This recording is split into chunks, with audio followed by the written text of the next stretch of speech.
We are back for week 3 of the Red and Blue Rivalry Podcast, the podcast where we talk all things San Francisco 49ers and Dallas Cowboys. My name is Eric Hernandez, calling all the faithful. And I am Philip Enriquez, representing for America's team.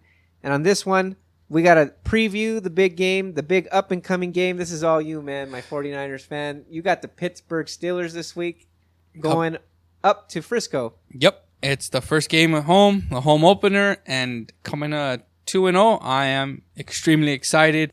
You know, no Big Ben. Yeah, that sucks. I kind of feel bad, but not really. I'm just excited to see them try to get to 3-0. And this is going to be the toughest challenge. You know, this is probably the most well-rounded team they faced in these last 2 weeks. But at the end of the day, I think that the Niners are going to feel pretty comfortable running the ball. I know Pittsburgh's defense, that front line's good, but I feel like they could still run. I mean, they ran for 259 yards on Cincinnati. Can't tell me they can't get to 100 and something against Pittsburgh.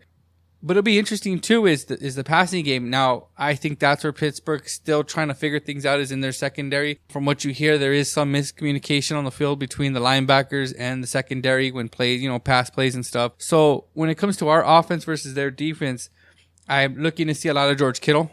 I think he kind of had a quiet game against Cincinnati. I think he's going to pop off because I don't think they have anybody to really handle him in their secondary that can really lock him down.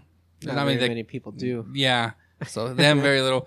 I also look forward to seeing, how the wide receivers continue to be used, to see if Pettis is kind of going to be integral. They're still out. Trent Taylor is still out, Hurd, so that kind of hurts. You look at Debo, I mean, he made his name. He got a touchdown. He got 5 receptions for 78 yards in the last game. So you kind of want to see him continue to grow and be that reliable over the middle receiver for Garoppolo. You want to see that running game continue. The scary part is, of course, obviously, kind of dealing with T.J. Watt or Bud Dupree or whoever they line up across from where Joe Staley used to play, right, because he's injured. So, that scares me a little bit on the offensive side of the ball. Defense, Mason Rudolph, he's making his first real start, but that offensive line is solid. You know. Right. This is going to be the toughest. It says, this 49er defensive line has done what they were supposed to. They got pressure against inferior offensive lines. You're facing a pretty good offensive line. How important, let me interrupt you. How important do you think it is for San Francisco to get pressure on them early? Oh, I think that's big. I think you want to start to route them. The Niners are going to be great. When they're great is when they start routing teams, like in the sense that you're putting pressure, you're getting turnovers. That's how they can win games by 14, 21, 28 points. So I think it's imperative. It'll be interesting because I don't know if James Conner's playing. I know he's banged up. It looks like Juju's having a bit of a tough time transitioning. Now he's got a different quarterback to deal with. So their offensive line is great, but there's question marks at quarterback, running back, and wide receiver. And I just think that so long as Bosa's healthy, and I mean, he came out of the Cincinnati game feeling better than he did week 1.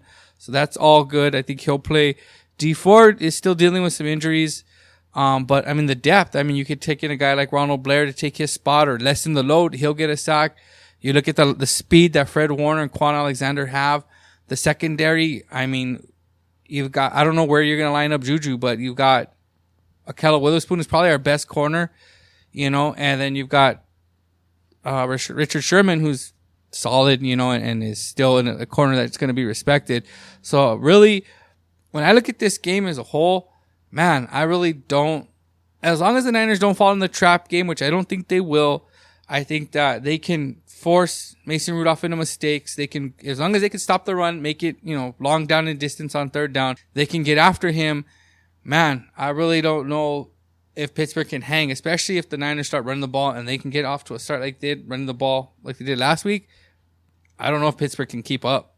So all in all, if you got to give me a score, how do you see this game playing out? What do you think the final score is? I would say 28-17. Niners, they improved to 3-0. They win their opener and they head into their bye undefeated. How's Jimmy G look? Jimmy G's going to throw one of his Jimmy G picks.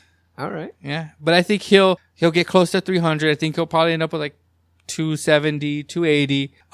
Especially if their play action is working. His passer rating was perfect on play action. 158.3. Still works. Yeah, so I think if they can get their play action working, I see him. That's where he gets a lot of his chunk plays from. He'll get up there, especially because they're open.